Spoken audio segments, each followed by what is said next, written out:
Okay, we are live.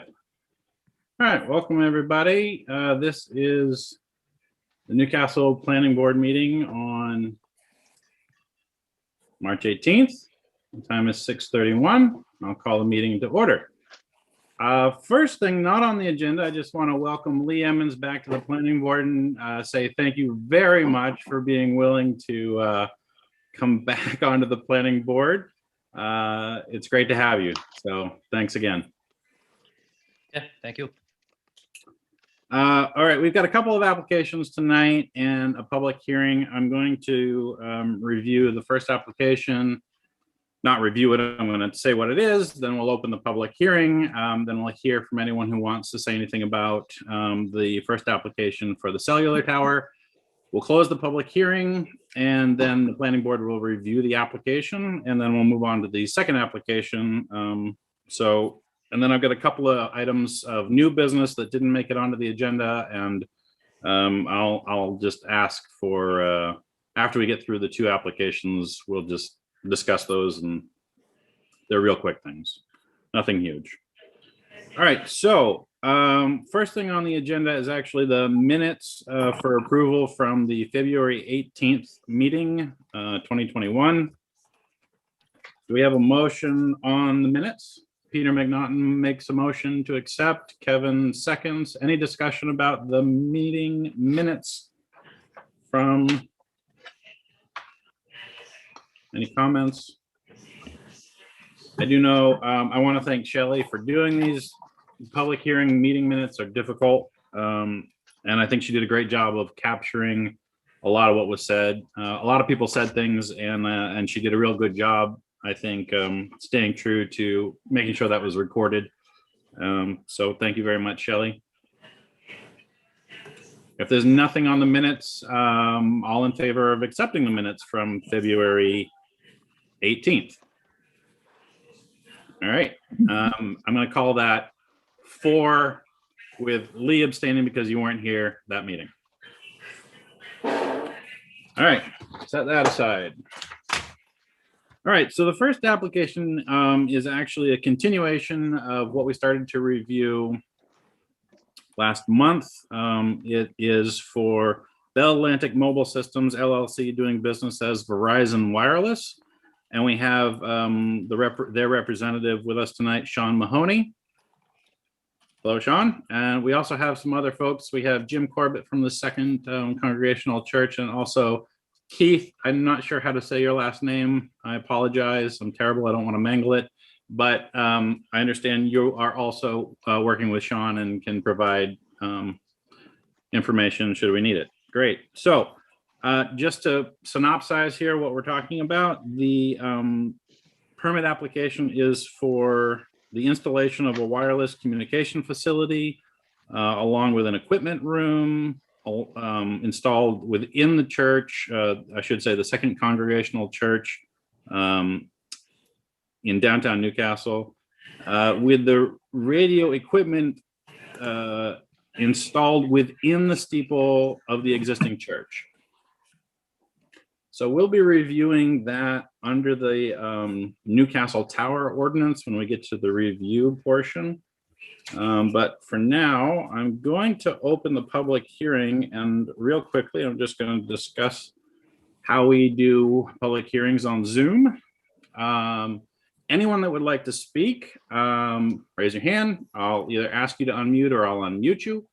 I'd ask you to keep your comments, questions, concerns limited to about 2 minutes. Please direct all your questions and comments to me, the chair, and I will field them out to the appropriate person who may be best qualified to answer them if I am incapable of answering the question. And I'd like to have, just to make sure everybody gets a chance to speak, anyone who has comments or questions, we get through everybody before we recognize anybody else for a second comment or question. So that being said, those are the general rules of public hearings. I will now open the public hearing portion of the meeting, and I'm just going to double check the participant. Okay, there's no one else waiting to get into the meeting. So, all right, I am going to mute everybody, if it'll let me.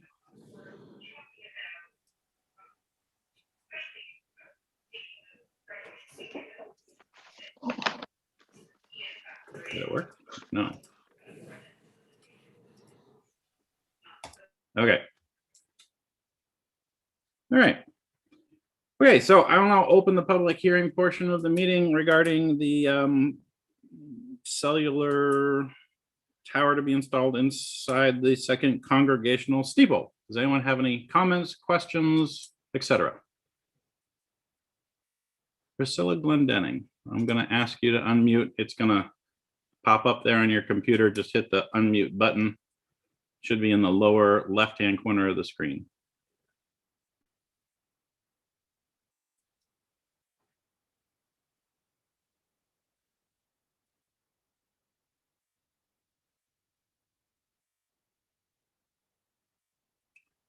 In the very lower left-hand corner of the screen, there's a button that says mute or unmute.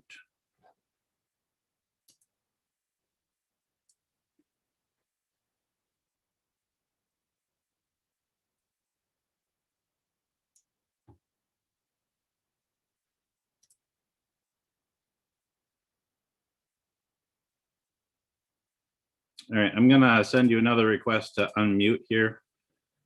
I'm gonna ask you to unmute. It should pop up and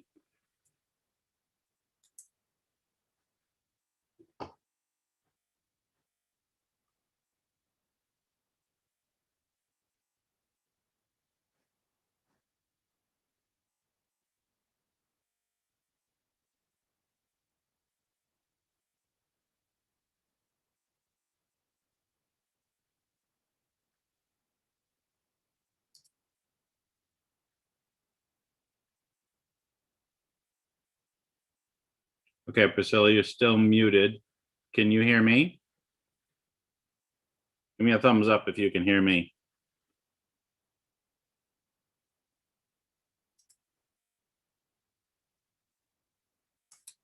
No?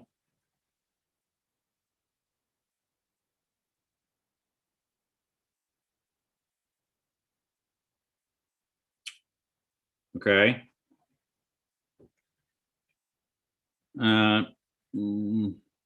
Back that up just a little bit. I can't quite read it. I'm sorry. Pull it back from the camera just a little bit so I can read it. Nope. Yep. You cannot unmute. If I hit ask to unmute, which I just did, does it pop up a box? Yes. Hold on a second. Okay, try it again.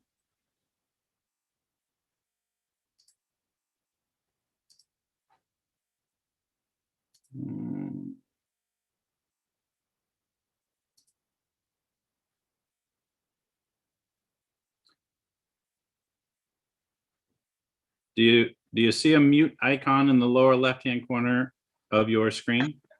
There you are. I got you. Okay, I don't know what it was, but I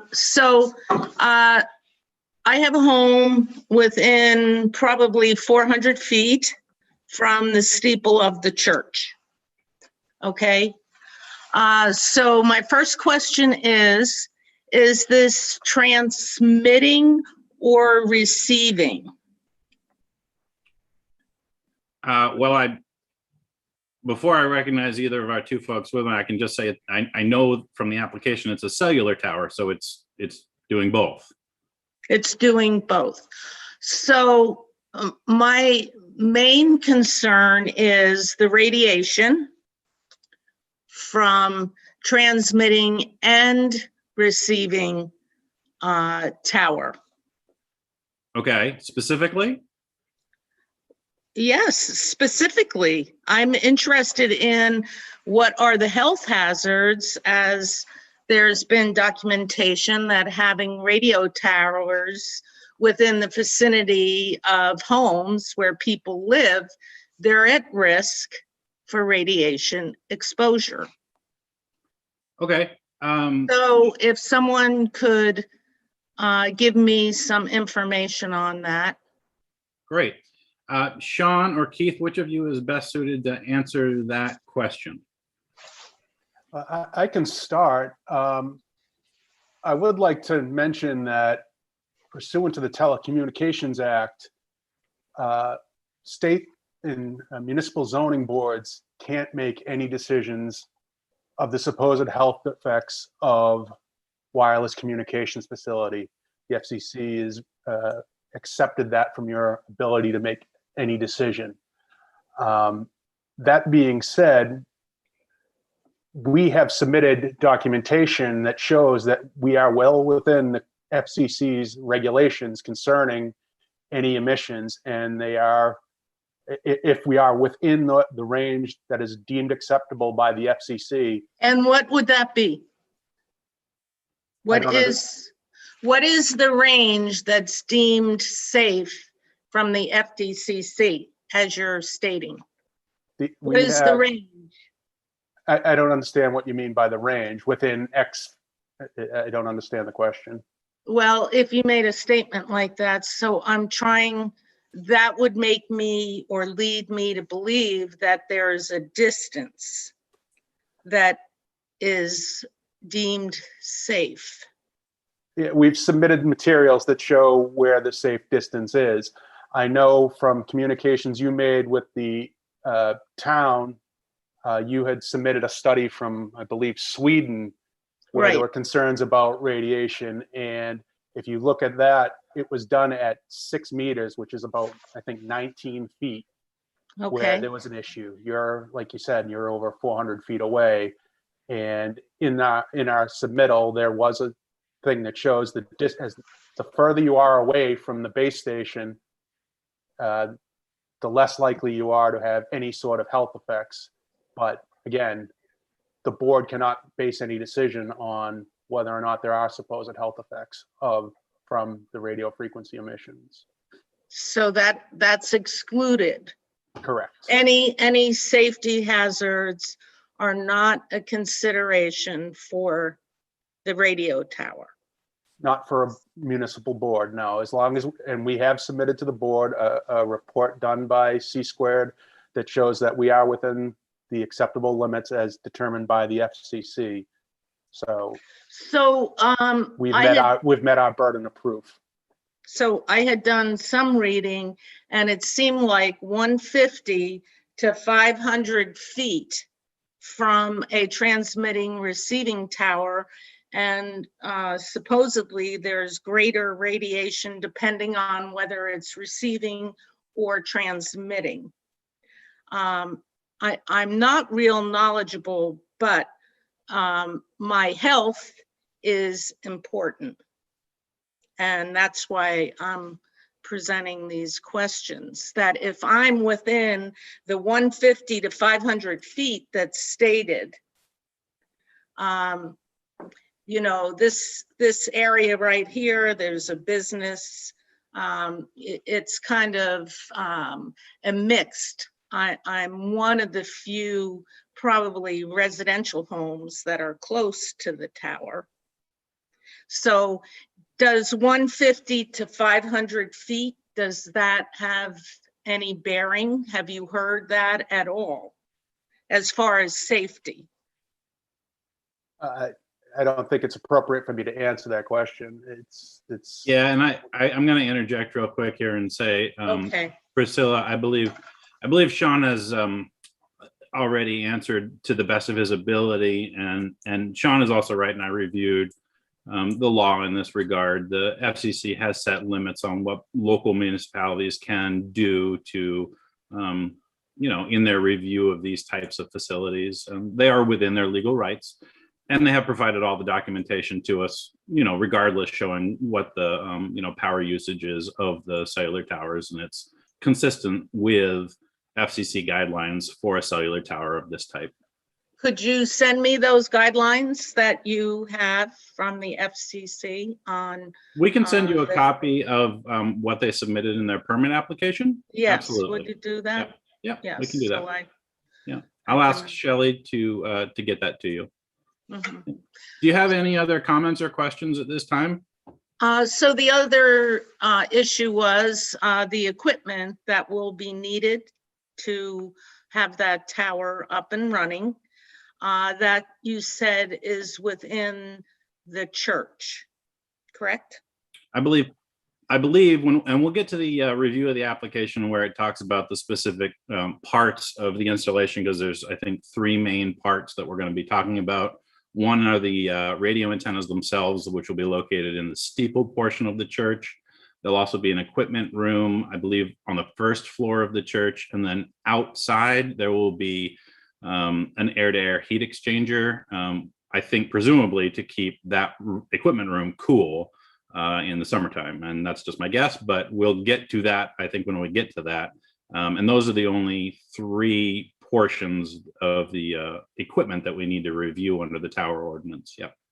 Okay, so the antenna, is that going to be visible outside of the steeple, or that is only under the steeple? Again, we'll get to it. They have provided us with some great pictures and documentation to show what it's going to look like, before it's installed. It's all in this very voluminous notebook-sized application they gave us. And I can get Shelley to get you a copy of that. Okay. yeah. So one more question, is there going to be any increase in noise having this tower or radio transmitter? Will I be hearing noise like I have with a fan for a restaurant? I think that's a great question. My understanding from reading the application is that the only noise is from that the heat pump.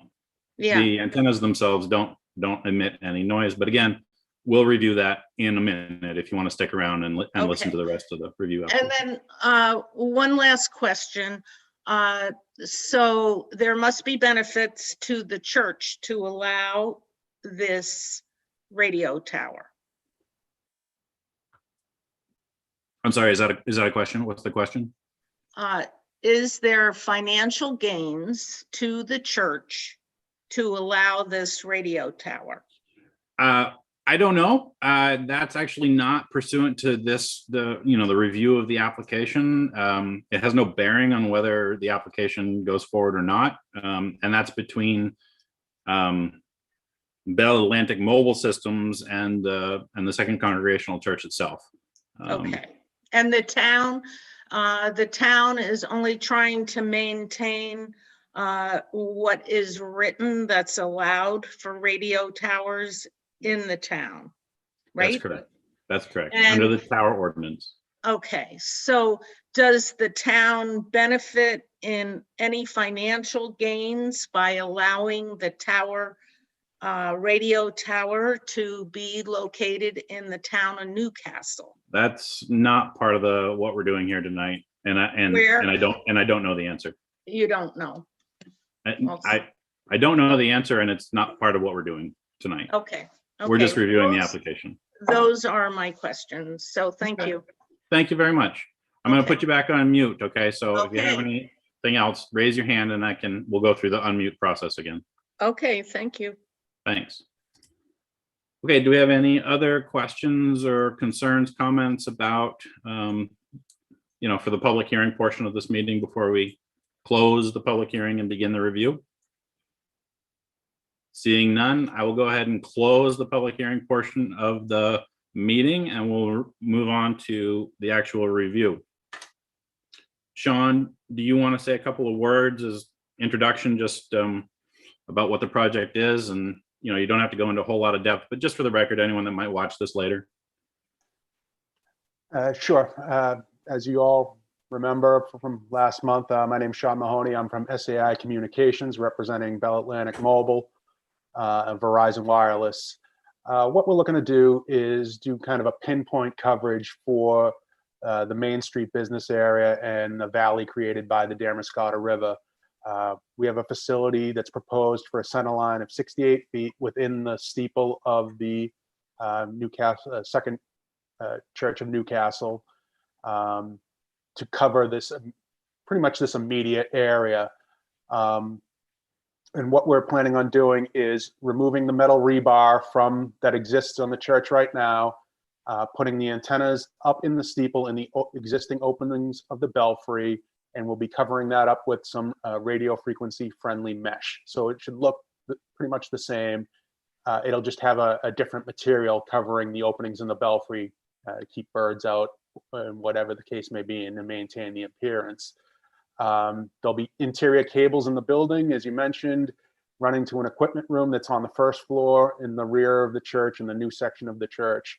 As you mentioned, the only thing we'll have outside is going to be a small air conditioner condenser to keep our equipment cool as necessary throughout the year. That's kind of the gist of what we're trying to install. Everything we're going to be doing, it will be able to be completely return the church to its normal condition, should it be necessary in the future. I think we have a pretty good design for what we need to do and to maintain, something that fits in with the church, the neighborhood, and will still serve our coverage needs. Great. Thank you very much, Sean.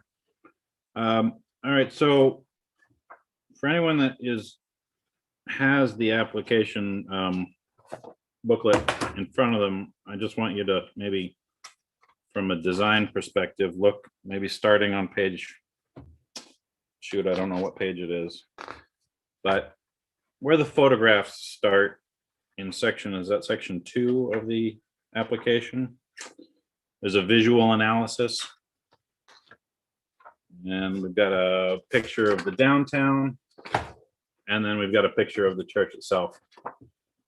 Then actually, I believe, shows the visual that, is going to be impacted. And then the next page, actually, they put, I don't know, because it's going to blur out my picture here. They actually put what the antennas are going to look like inside the steeple itself, that Sean was just describing.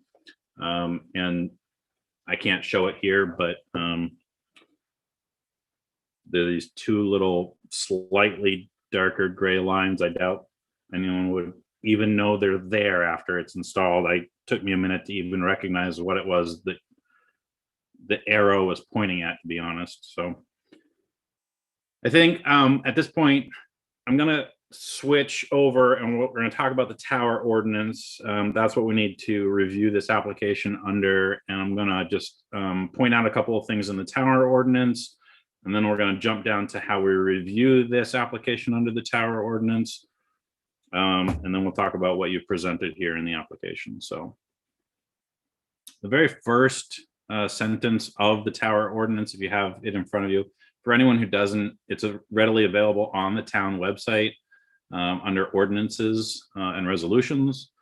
The tower ordinance is a standalone ordinance. It's not part of the core zoning code, and it's available as a PDF. You can just open it directly right off the website. So it says right there on the first sentence, the purpose and intent of the tower ordinance is the express purposes of these changes to the land use ordinance are to minimize the visual and human environmental impacts of wireless telecommunications service facilities, herein called a facility. The next thing I want to point you to is the third definition, 2.3. What we're really talking about is under the terminology here is a camouflaged personal wireless facility. It's a service facility that is disguised, hidden, part of an existing structure or proposed structure, or placed within an existing structure, and it's considered camouflaged. The next definition would be 2.16, the type of mount we have to consider. This would be considered a roof mount, since it is going technically on the roof. It's not going on the side of a building. It's not being ground mounted. It's not being put on some other type of structure. So even though it is camouflaged, it is also considered a roof mount. Scrolling down a little bit, the next definition under 3.1, under use regulations, item 3.1b, we have to classify, and they've done this in their application, which of these 3 types of use regulation they're submitting under and will operate under, and it would be item B. So it requires a special exception permit for a ground or roof building roof or side mount shall require a special permit from the planning board. We no longer have a design review board, so that's not applicable, even though it says if applicable. Great. So that's that. Stop me if anyone has any comments or questions, any board members you want to chime in here. I'm just gonna get you to. All right. So. All right. So the next thing.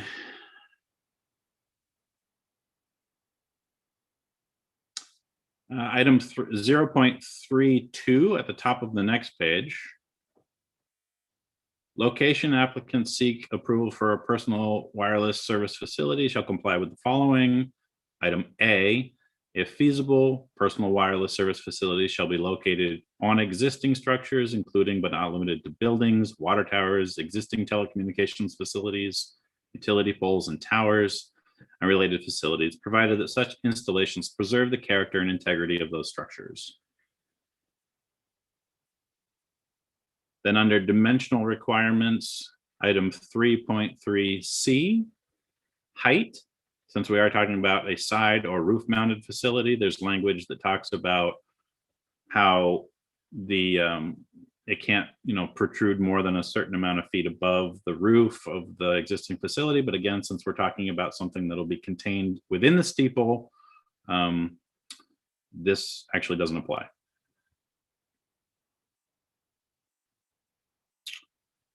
Item 3.4 under setbacks, item B, if an existing structure is proposed as a mount for a personal wireless facility, a fall zone shall not be required. That was a question that came up in conversation with someone. And again, because this will be inside the steeple itself and not a wireless communication facility similar to the tower we have on Route 1, the requirements for fall zone don't apply. If this telecommunications facility falls, the church has bigger problems. So design standards is the next section, item 3.5. A says, it starts by saying, and I just wanted to point this out because it stood out to me, when a personal wireless facility extends above the roof height of a building which is mounted, which it doesn't, or this won't, every effort shall be made to conceal the facility within or behind existing architectural features to limit its visibility from public ways. Facilities mounted on the roof shall be stepped back from the front facade in order to limit their impact on the building's silhouette. I thought that was important. It spoke to the design concerns about how the facility is installed. Even though that particular standard expressly applies to above the roof height, it speaks to how they're going to be installing this, and again, inside and being concealed. All right. The next thing that stood out was equipment shelters. Item 3.8, section C, camouflaged behind an effective year-round landscape buffer equal to the height of the proposed building or wooden fence. Again, camouflaged, but not ground mounted, not roof mounted. There's no landscape buffer that can apply. So this standard doesn't apply as well, but I wanted to point it out. All right, historic buildings and districts on the next page, section 3.91. The Second Congregational Church is an historic building. And item A says, any personal wireless facility, services facilities located on or within historic structure shall not alter the character defining features, distinctive construction methods, or original historic materials of the building. And Sean just spoke to that a little bit, alluding to the fact that anything that they do will easily be able to be undone. And the impact to the historic character of the building is, well, minimal, honestly. Um, All right. So the last two things are under human environmental standards, section 3.93, item E, which is top of the page, and I apologize, I think it's page 8. Yeah. Roof mounted or side mounted, which is why we had to classify it one or the other, equipment for personal wireless service facilities shall not generate noise in excess of 50 decibels at ground level at the base of the building closest to the antenna. The applicant submitted an entire sound study. I think it was either section 6. Was it section 6 of the application? I can't quite remember. It was section 6 or section 7. 5. Thank you, Kevin. Section 5 of the application detailing the noise impacts of all the equipment. The only noise emitting device, as previously mentioned, is the air-to-air heat pump, which will be installed at ground level, which only produces 42 decibels. Is that right? Sean? I can't quite remember. It was 42 decibels at the base of the nearest building. So At the base of the nearest building, right? All right, so that's the only noise standard the tower ordinance has regarding that. The next section is under safety standards 3.94, radio frequency radiation. This speaks to Priscilla Glendenning's concerns. All equipment proposed for a personal wireless facility shall be authorized per FCC guidelines for evaluating the environmental effects of radioactive radiation, FCC guidelines. And I cannot remember which section that was of the application, but it was very detailed. 4.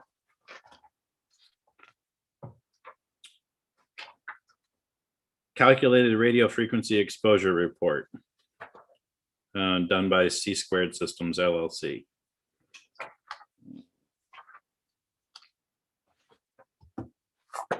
And from what I gather, though I'm not an expert, it seems like everything's in order. We have no guidelines that are greater or exceed FCC guidelines. So as long as they fall within FCC guidelines, that's that.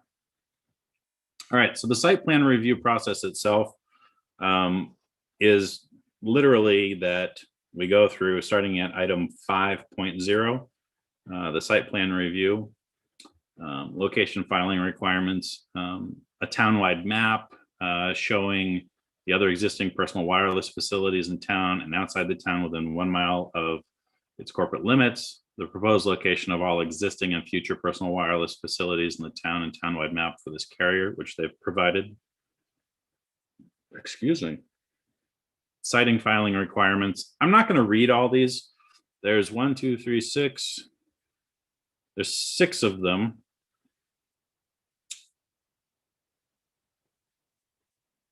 And I guess at this point, I'd open up for the board if anybody has any things in their own review of the each of these requirements. I personally read them, found each and every one of them was addressed inside this application. I didn't find anything that wasn't consistent with the tower ordinance. If anyone has, it's time to speak up.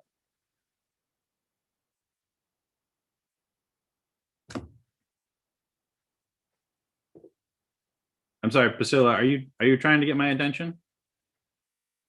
Hold on.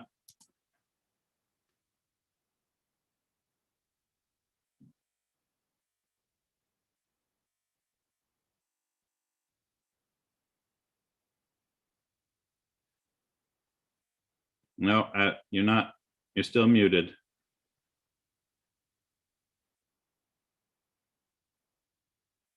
Just a second. I'm going to hit the button to ask you to unmute again.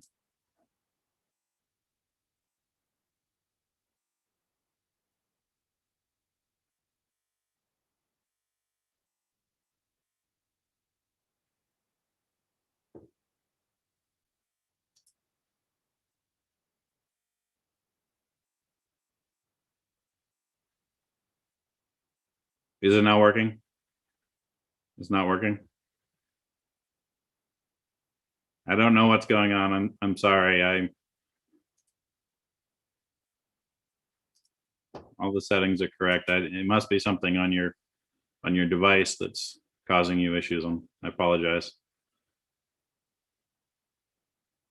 Okay. All right. So that's, if I don't see, I'm gonna kind of move on. Unless I see a hand raised or something like that, I'm gonna assume everything is copacetic under site filing requirements. Just to, I guess, paraphrase, it goes over the location of the antennas, location of roads, public and private, distances at grade, lines representing sight lines showing viewpoint. Talks about existing conditions, sighting elevations. We received all of this. It's in this huge thing here. It's very detailed. Under design filing requirements, there's A through H. It covers materials, colors, dimensions of the personal wireless facility, appearance as shown by at least 2 photographic superimpositions of the personal wireless facility, which they've provided, landscaping plan, which is not really necessary, lighting. I guess actually lighting is a question. I wasn't sure I saw mentioned, and that's a question I had. Maybe Sean, you could just tell us, is there any lighting that's going to be added to the steeple portion itself at all?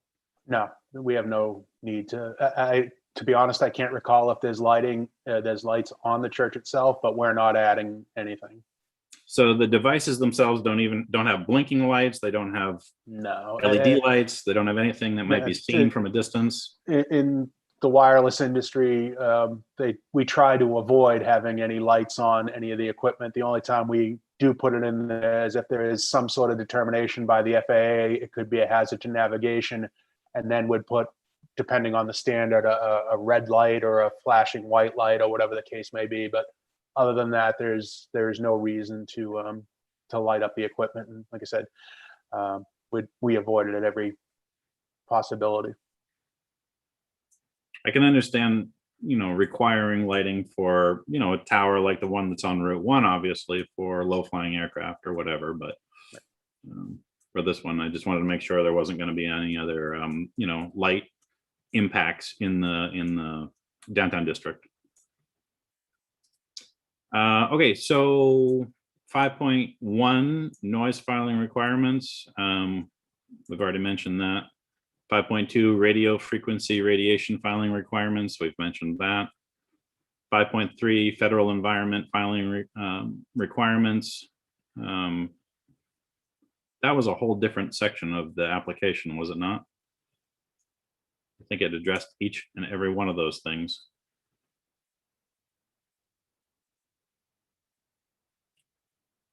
And 5.4 just states that the Newcastle Planning Board can waive, any of these application requirements of this section if it's not needed for a thorough review. This is a special exception permit. My own review of the application is that the applicant has addressed every single issue that's been presented by the tower ordinance and is in compliance. So do we have any discussion, comment from the board? If not, I'll entertain a motion on the, Lee, go ahead. I had a question in terms of maintenance and servicing the equipment. Is there a timeline for that, or is it just essentially serviced when it needs to be? I just was curious. It's essentially as need be. A lot of the stuff can be done remotely, but occasionally a small a minivan may show up every couple weeks, couple months to exchange out hard part equipment. So it's very infrequent in the grand scheme. Thank you. So I have a question about the heat pump at 42 decimals. Where is that going to be located on the parking lot premises? Hold on a second. There's a map. If you could hold it up so I could see. Well, my screen isn't gonna let you see it, I Well, don't think. You can tell me then.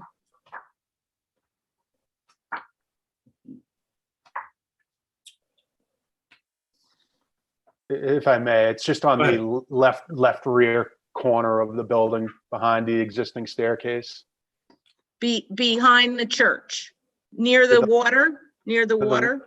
To the left corner of the church. No, it's not near the water. It's right abutting the church near the staircase The outside staircase, or are we talking inside? outside. Outside. So I know there's a staircase looking at the church, okay? Which there's a staircase on the right-hand side, correct? On the right-hand side, looking at the church. There's one on the front, there's one on the left, and there's one on the right.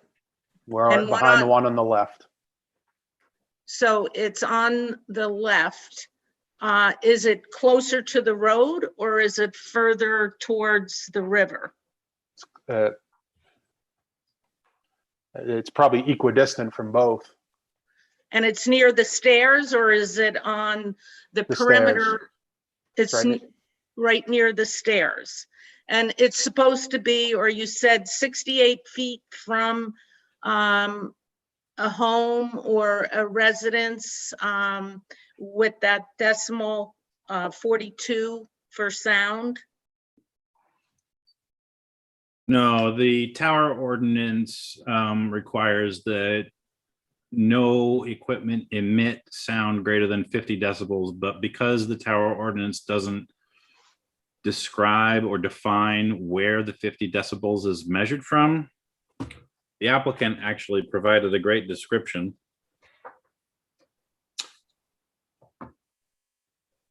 I just gotta find it, just a second.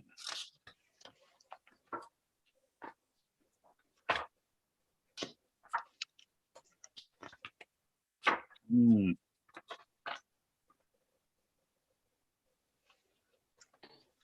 Oh goodness, where did I read that? This is a lot of reading, I'm sorry.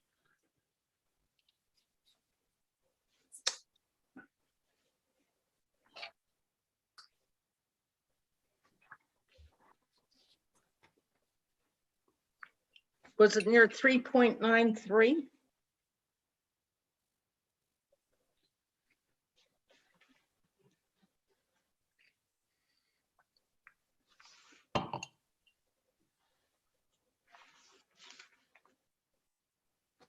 I'm trying to see where I read that. I'm sorry, give me a second. So it was section 3.93. It says it wants to know what the sound is. That there's no noise in excess of 50 decibels at the base of the building closest to the antenna. The building closest to the antenna is 78 feet away, and we're at 42 decibels. So we're 8 decibels below the standard for the town. And there's no specifics on how close another building or residence would be to that sound. That is not part of the sound restrictions. Requirement. That's or correct. Requirements. Yep. Okay, and I just want you to know, this affects me firsthand because I live close to that tower. I look at the church right now. And for many of you, you live far enough away that this doesn't affect you, but it will make your video and your connection with digital much better. So I have concerns, and that's why I'm here tonight to understand, but I will get a copy of what you've presented so that I can look through it. I have looked at some of the pictures online, but I thought they would be presented tonight as well. So, okay, Thank you very much. All right, so as far as the tower ordinance is concerned, I believe we're all set. As I said, I think the applicant has met all the requirements outlined within the tower ordinance. So at this point, we'd entertain a motion on the permit application. Does anyone want to make a motion? Nick, you move. You're unmuted. Okay. I muted myself. I make a motion to accept the application as it stands. I mean, how do you, That's great. Yeah. I see Peter's hand first. Peter, you're seconding? All right. Is there any discussion about the application at this time? All no, right. Seeing none, all in favor of granting the permit? All right, that passes unanimously. All right, thank you very much, everyone, for joining us. We're going to move on for the rest of our meeting. Contact the CEO for your permit. Excellent. Thank you very much. Have a nice night. Thank you very much. Bye. thanks, Keith. It's good to hear you. Okay. Pull out my application, pull out my.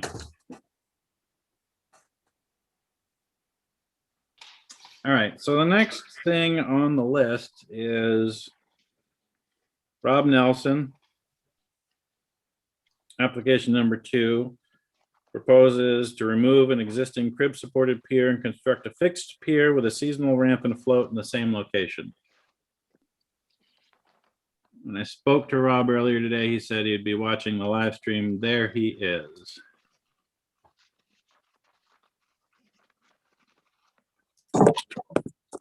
Hey, how you doing, Rob? Good. How are you? Very well. All right. So let me pull this out. You've put in an application to, you currently have a permit for a seasonal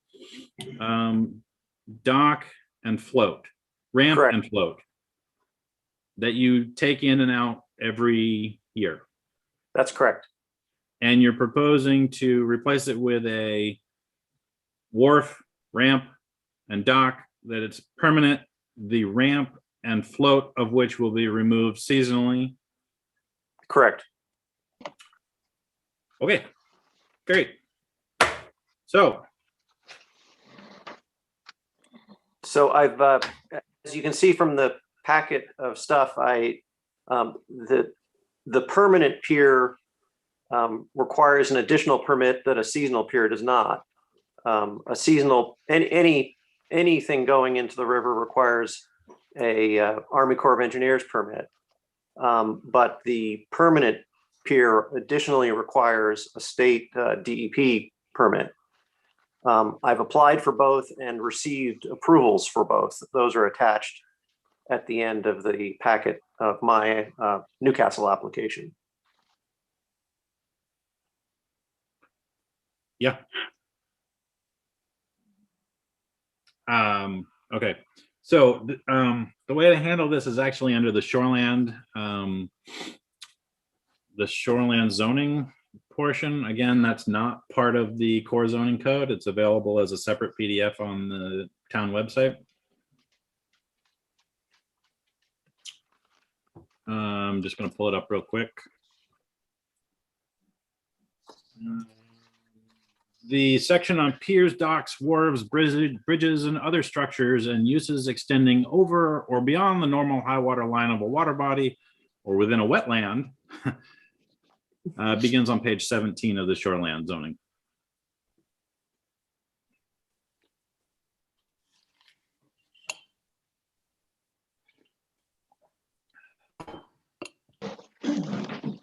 Additionally, your house and your lot under the shoreland zoning map falls into limited residential. That's correct. So if we were to just maybe start there by looking at the shoreland use table, which is on page 12 of the shoreland zone code. And we follow it down to row 17, piers, docks, wharves, bridges, and all that stuff. Temporary or permanent, and permanent. Temporary can be permitted by the CEO. Permanent needs to be permitted by the planning board. So that's why we're here. Yep. Back on page, what did I say, 12? 17. Yeah, 17. All right, so there's 8 criteria here. Doesn't provide us with a whole lot of stuff to go on, but it does talk about, you know, disturbances to natural beach areas and minimize adverse effects on fisheries. The facility shall be no larger in dimension than necessary to carry the activity and be consistent with the surrounding character and uses of the area. Temporary pier, dock, or wharf in tidal non-water shall be, that's not applicable. No new structure shall be built on, over, or abutting a pier, wharf, dock, or other structure extending beyond the normal high water line of a water body or within a wetland, unless the structure requires direct access to the water body or wetland as an operational necessity. All right, item 6, new permanent piers and docks on, that's non-tidal waters.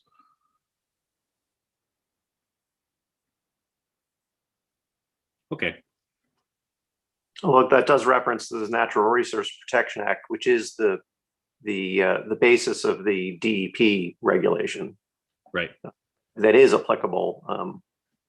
that is applicable, correct, right. And has more detailed and more extensive requirements than the Newcastle shoreland. Those items you were just listing. Quite a lot more. Quite a lot more restrictive, yes, yeah. So your DEP permit is attachment number, I'm sorry. I'm trying to say things so that Shelley, when she's doing the minutes, can pull those out, you know, easily. Okay, so your natural resources protection application is attachment. Well, I that's, didn't- that's, Number the attachment. oh, I got you. Okay. I think it's page 33 of the PDF. Oh, I got the paper, so I'm kind of going through all this. Oh, okay, right here. I got you.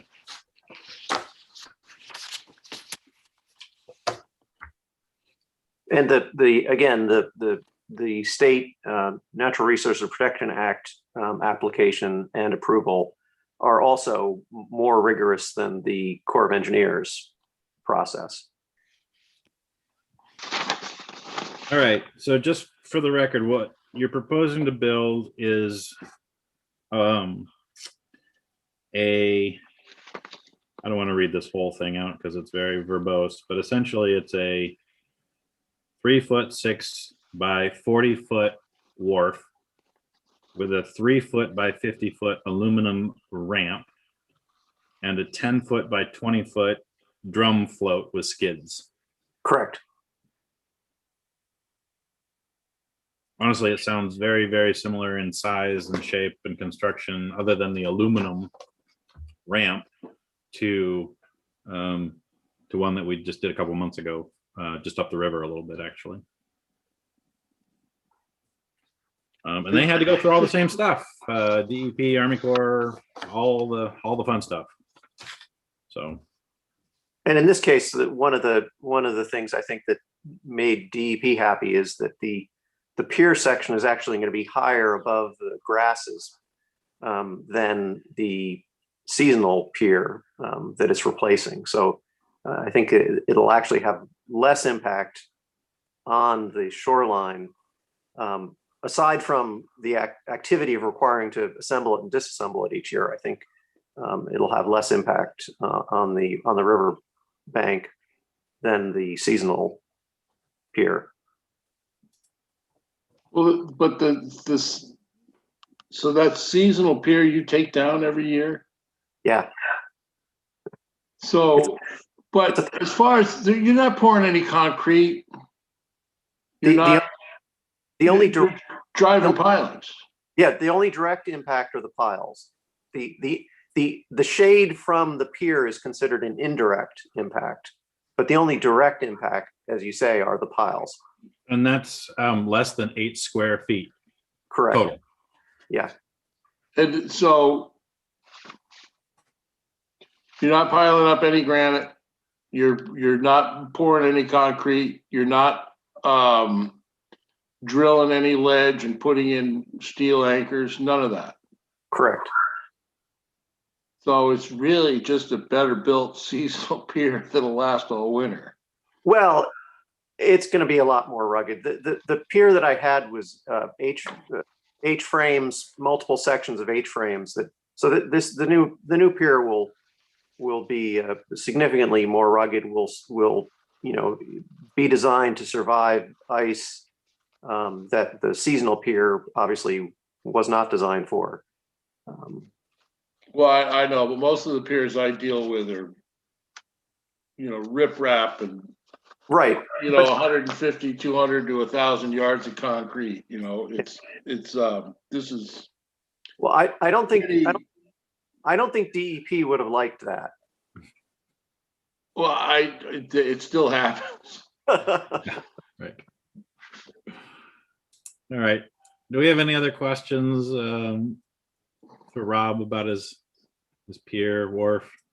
This is one of those where, like, if the DEP, honestly, if the DEP and the Army Corps say you're good to go, they're more restrictive than we are. So we have to have some compelling reason within the ordinance or the code to deny the application, which is, I think, what we discussed last time we had this conversation. So seeing none, if we had a motion on the application. I make a motion to accept the application as submitted. Great. Do we have a second? Kevin seconds. Any further discussion? Okay. Moved and seconded. All in favor of granting the permit? And that passes 5-0. All right. Bob supplying the beer in the boat. We'll see you in July 4th. There you go. I Well, have a question. What's the biggest boat you can put alongside? well, at high tide or low tide, Ah, good question. Yeah. it does drain to mud at low tide. Even I'm hoping to have water 2/3 of the time. Hmm. Maybe When they built- Tangentially related, I had an interesting conversation with a woman from the DEP about flat bottom swamp boats, the ones with the big fans on the back that are being used more and more by clammers and fishermen to get into places along the coast they could never access before during periods of low tide or whatever, because those flat bottom boats can just go right in. And apparently it's a big deal, and they might be coming out with more guidance for towns soon. Good. Yep. When they put that pier in at the Muddy Rudder, they were advertising it as a 700-foot pier, like you could bring your destroyer in for cocktails. my cousin tried to get in there one time when the water was low and was kicking up so much mud he gave up. Yeah. At low tide, there's almost nothing there. But there's a 700-foot pier there. That's There is. It's a nice stroll. Yeah. I can't afford that. Yeah. Okay. Right. All right. So thank you very much, Rob. Go ahead and see code enforcement officer for your permit. Great, thank you. Thank you. Thanks, Have a good Rob. night. Have a good evening. You too. So I got a couple other quick things. I just wanted to mention that the town has a new website, and of particular interest to planning board members is right in the middle. There's a link. I'm going to pull this up so I get it right here. Yeah, right in the middle, there's a link that says, there's a button that says maps and property info. That brings up an interactive GIS map of the town where you can hover over lots. It shows lots. You can turn on and off different layers, including districts, shoreland, contours. It's a tool that can be used by anybody. It's free access. It contains a lot of assessing information. But you can also see building footprints. You can see, what the map and lot number is. It's an easy way for applicants to get a list of abutters if we ask them to do that. And it's a good tool. I've been using it more. When I have an interest in a particular piece of property, I can zoom right in and find out, kind of like what the status of that property is, what district it's in and stuff like that. So I just want to make sure everyone knew that it existed. It's a great tool. The other thing I wanted to talk about real quick is that, and Lee, I apologize. You had sent me an email asking to send you the current bylaws for the planning board. Sure. And I drafted a reply and I never sent it. And so I'm sorry about that. The quick and dirty answer is there are no bylaws for the planning board. The core zoning code section in the administration article has a section that describes the planning board's duties and functions. And it talks about, how we come up with our policies and things like that, and gives broad discretion to the planning board to establish its own bylaws and policies and procedures.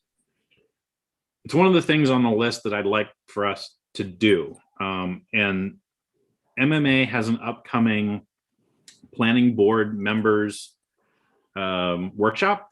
I can't remember the date off the top of my head. I think it might be in April, middle of April. So if anyone's interested in attending that, it's for new planning board members, but it's also a great refresher for anyone. It's going to be done on Zoom. I don't remember the date and time. If you're interested, contact John Duke and he can set you up and get you enrolled and get you all the information. I know a lot of us don't have time during the day, but it is a good source of information about what to do. MMA also provides a lot of information, like how to develop bylaws for town committees and boards like the planning board.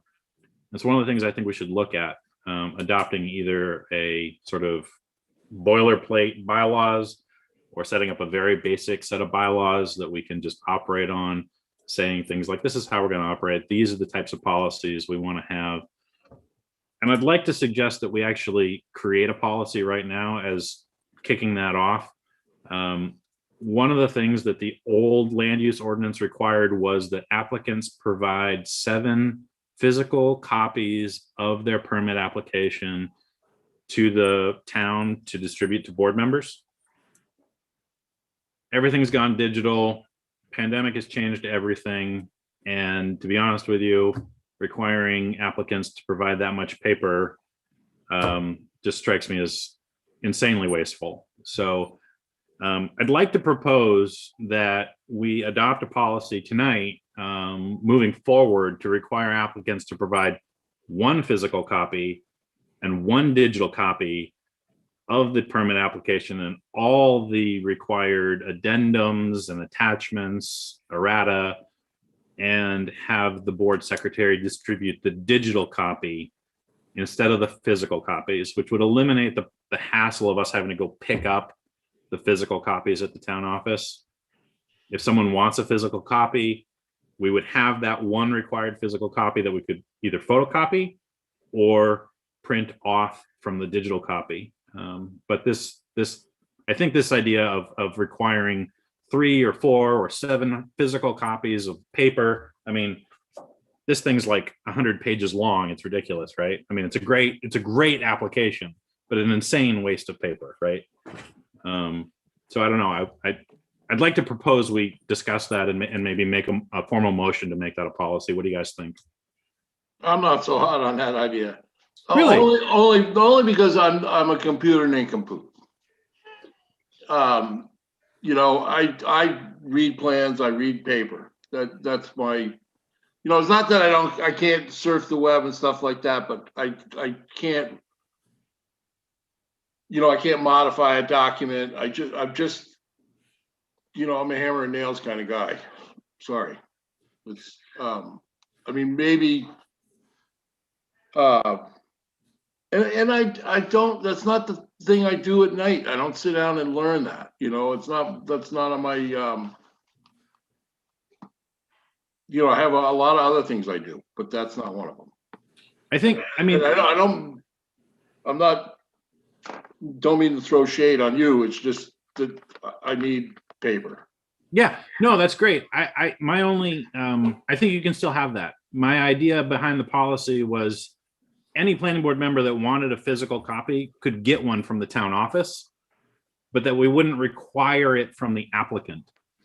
I'm good with that. As long as I have paper, I'm fine. I think you can always have paper. Yeah, that's not a problem. I mean, I think as long as we have a digital copy that we can print and Well, you can get, sometimes during these Zoom meetings, Peter and Kevin, I see them looking off and reading, and they're reading another screen. I'm watching YouTube. Oh, okay. I should figure that out. Now that I can get behind. But and maybe I can figure that out at some point in the future. But I agree with you. If they don't, it's burdensome for the applicant. so sometimes, the one caveat that I feel is that sometimes they provide us with large format paper, right? Blueprints or, architectural paper, 24 by 36 or 36 by 48, large paper. In order for them to do that, they have to go to someplace like, Supplies Unlimited or Bob Ford's place, mailboxes, and have them printed on that large format printer, which is great. We've got accounts, the town does. We can actually just go, or we can ask, the board secretary to print physical copies if any planning board member wants physical copies. I think that's fine. It's just 7 copies of all that stuff it seems like an awful lot of waste. And so I didn't know. I mean, Nick, you want physical? Cool. I think we can do that. How does everyone else feel about establishing a policy that only requires 1 physical copy for the records and or to make copies from, and 1 digital copy of the permit application to distribute and or print off? I think that's a fine idea. Yeah, I think that makes, It makes sense to me. Yeah. yeah, that makes sense to me as well. Okay. Well, I'll go ahead and I'll make a formal motion that we establish that as a policy of the board moving forward, so that when applications are presented to the board secretary or to the CEO, that's the new requirement as of today going forward. So I'll make that motion. Do we have a second? Second that motion. Okay, great. Any discussion? Any more discussion? All in favor of establishing that as a policy? All right, that passes 5-0. Thank you. All right, so we already talked about the bylaws. The last bit of information, or last bit on the agenda I wanted to just bring up was, again, I want to thank Lee for joining the board again. But we are technically supposed to be 6 members.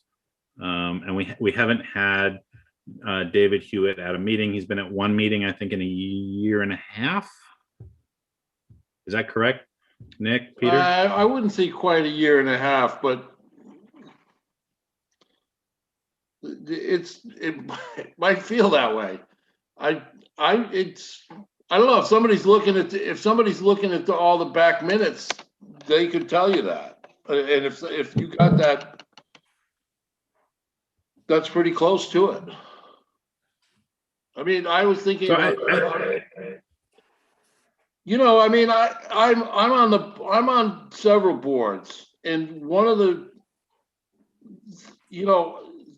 I always show up to the meetings. I mean, that's the minimal thing you can do. It just seems to me that should be one of the bylaws of the planning board. Presence at the I meeting. agree, and I think we should establish those. Right, attendance. Yeah, Attendance. attendance. So because we don't have bylaws, we don't have a way of censuring members. We don't have a way of removing members. I think if a member is absent for that long and just can't make it, and that's fine. I don't want to punish anyone, and I certainly don't want to discourage people from volunteering, but you're either here and you're at the meetings, or you're not. And so the question, I think, before us is whether or not we should make the recommendation to the Board of Selectmen, to remove David from the board to potentially make room for someone else. And specifically, honestly, I'm kind of thinking that Peter McNaughton, who is currently an alternate member, could just be elevated to a full-time member, and we'd have a 5-person board, and we're good to go. I think that's a capital idea. Then you can find somebody to be an alternate. If we needed it, under the current code, we don't require alternates. That was the old way we did it. I'm good with that. So, or we don't require more than 5. When was I the should last say. time you were on the planning board? I was on, I think, from 2011 to 2013. Okay. Was the chairman was David Bailey, and I'm not sure when he left, but I think Bonnie Stone came on as well during that period. But it's been 7 years or so. I think I replaced you. Okay. Yeah. Okay. Yeah. All right. Well, welcome back. So I don't know. Thank you. Yeah, I mean, how again? I'm not trying to be punitive. I'm just. No, I don't think anybody's trying to be. Go ahead, Peter. I think that the idea of going to the selectmen is a good one, but maybe he's got a reason. I mean, Nick, you probably know him better than any of us here, and I think he's a great guy. But I think that the selectmen can just say to him, if you've lost interest, it's okay. If you've lost interest, maybe you need to just say you want to move on, and then we don't have to have any sort of conflict in any way at all. Let him make the choice, especially if you say, frankly, it doesn't bother me to be an alternate or not an alternate. It doesn't matter to me. I'm here. But he should be given the choice to decide one way or the other, not be told that he has to do one thing or the other. I mean, this is a volunteer thing anyway. Oh, hold on a second. Ken Vinyl is jumping into the meeting here.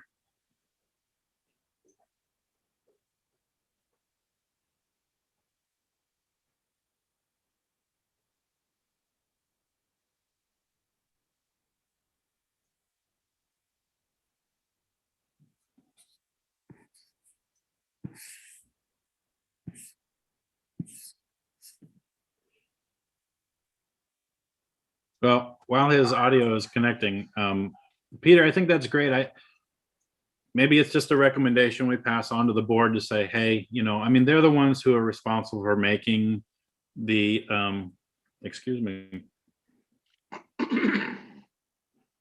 appointing people to various boards and committees or removing them from boards and committees. They're the ones who do that. So we can't do that ourselves.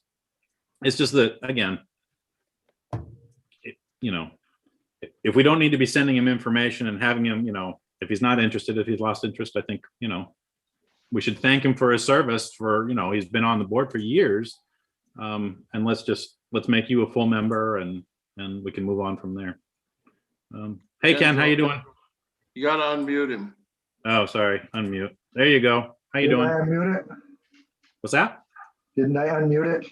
You're good No. now. You're good Okay. now. Sorry, I'm late.